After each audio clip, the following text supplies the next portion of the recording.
Bagaimana sih pesantren yang tepat untuk anak? Bagaimana memilih pesantren yang sesuai? Apa saja yang diperhatikan sebelum masuk pesantren? Simak video berikut ini. Assalamualaikum warahmatullahi wabarakatuh. Sahabat Nurdeis, fakta unik dan menarik seputar dunia Islam akan kamu dapatkan di video-video yang kita sajikan. Simak baik-baik dan jangan lupa tekan tombol subscribe dan aktifkan lonceng notifikasinya. Saat ini, makin banyak pondok pesantren yang menerapkan sistem pembelajaran modern. Di satu sisi, santri belajar ilmu agama. Dalam waktu yang sama, santri juga bisa bersekolah dalam lembaga pendidikan formal yang terintegrasi dengan pesantren. Tak pelak, orang tua berbondong-bondong memasukkan anaknya ke pesantren. Harapannya, anak akan memiliki pengetahuan yang lengkap, baik umum maupun agama. Namun begitu, tak dipungkiri dari puluhan ribu pesantren di Indonesia, ada kasus-kasus tertentu yang membuat gelisah orang tua. Misalnya, kekerasan seksual, bullying atau tidak pidana lain. Sebab itu, ada sebagian orang tua yang bingung tatkala akan memasukkan anaknya ke pesantren. Mereka risau dengan keamanan dan kenyamanan anak-anaknya. Karena itu, dalam kesempatan kali ini, kami mengetengahkan tips memilih pesantren yang baik. Ilmu didapat, anak aman, orang tua pun nyaman. 1. Sesuaikan pesantren yang hendak dipilih dengan afiliasi kultural Anda. Maksud penyesuaian kultur adalah jika Anda dan keluarga orang yang secara kultural berlatar belakang NU atau Nahdlatul Ulama, seperti suka tahlil, kunut, maulid Nabi, dan lain-lain, maka carilah pesantren NU. Jika Anda dan keluarga adalah seorang Muhammadiyah, maka sebaiknya pilihlah pesantren Muhammadiyah. Jika Anda seorang penganut Salafi Wahabi, maka pilihlah pesantren yang kultur dan pengasuhnya Salafi Wahabi. Ada lagi misal Anda dari kelompok minoritas seperti LDI, Wahidiyah, dan lain-lain, maka carilah pesantren yang diasuh oleh mereka, yang sesuai aliran ideologinya dengan Anda. Ini langkah pertama yang sangat penting dan krusial. Jangan sampai orang NU dikirim ke pesantren Wahabi dan sebaliknya. Karena kesalahan memilih pesantren ini akan berdampak pada konflik sosial antara anak, orang tua dan keluarga nantinya. 2. Perhatikan tipe, sistem dan model pendidikan pesantren. Secara umum, di Indonesia terdapat dua tipe pondok pesantren, salaf atau tradisional, dan modern atau terpadu, sering dikenal sistem asriyah.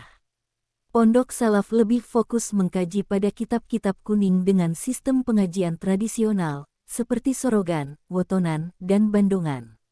Sedangkan pondok modern pendidikannya memadukan ilmu agama dan umum, dan terdapat jenjang pendidikan seperti tingkat sanawiyah maupun aliyah. Pesantren modern biasanya juga terdapat kegiatan ekstrakurikulernya, layaknya sekolah umum, hanya saja pesantren lebih bervariasi. Dari sini orang tua bisa menentukan terlebih dahulu, si anak maunya pesantren yang jenis seperti apa, salaf atau modern. Karena hal ini juga berpengaruh terhadap hasil outputnya nanti.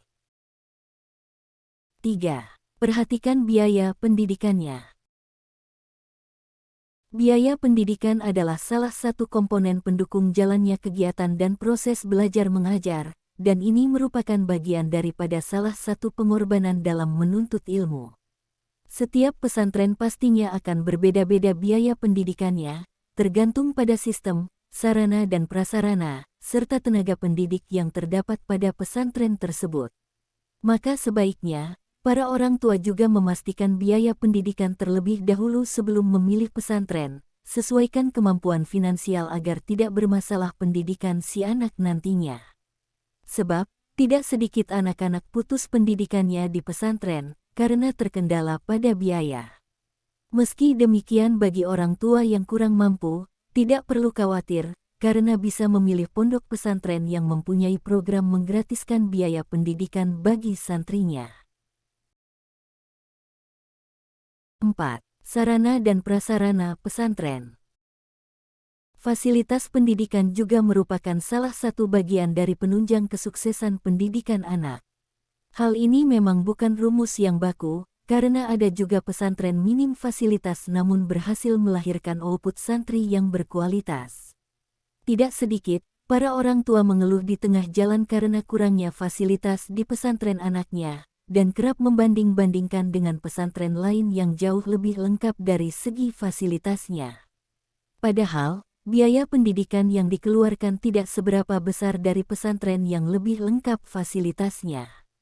Jika ingin membanding-bandingkan harus fair, jangan sampai terjebak dengan standar pendidikan pesantren lain, makanya sangat penting memperhatikan terlebih dahulu fasilitas pesantren yang dituju, agar tidak ada keluhan dan penyesalan di kemudian hari. 5. Perhatikan kegiatan formal dan informal pesantren. Setiap pesantren mempunyai kegiatan yang berbeda-beda tergantung pada sistem dan pola pendidikan di pesantren tersebut.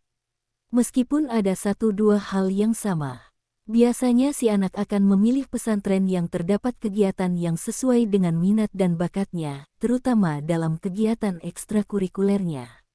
Maka sebaiknya para orang tua harus mengecek terlebih dahulu, misalkan jika menginginkan si anak menjadi penghafal Al-Quran, maka pilih pesantren dan fokus pada penghafalan Al-Quran, yang otomatis kegiatannya lebih ringan, lebih banyak waktu untuk kegiatan penghafalan. 6. Perhatikan kurikulum pendidikannya. Memperhatikan kurikulum pesantren terlebih dahulu juga penting, menyesuaikan dengan kemampuan anak. Sebab, tidak sedikit anak yang tidak betah di pesantren yang akhirnya pindah, karena ketidakmampuan anak menyerap sejumlah pelajaran yang ada. Meski kemampuan anak memang dapat diasah dan ditingkatkan, namun yang harus diingat bahwa setiap anak berbeda kemampuan masing-masing, dan memilih pesantren yang sesuai keinginan dan kemampuannya akan lebih baik.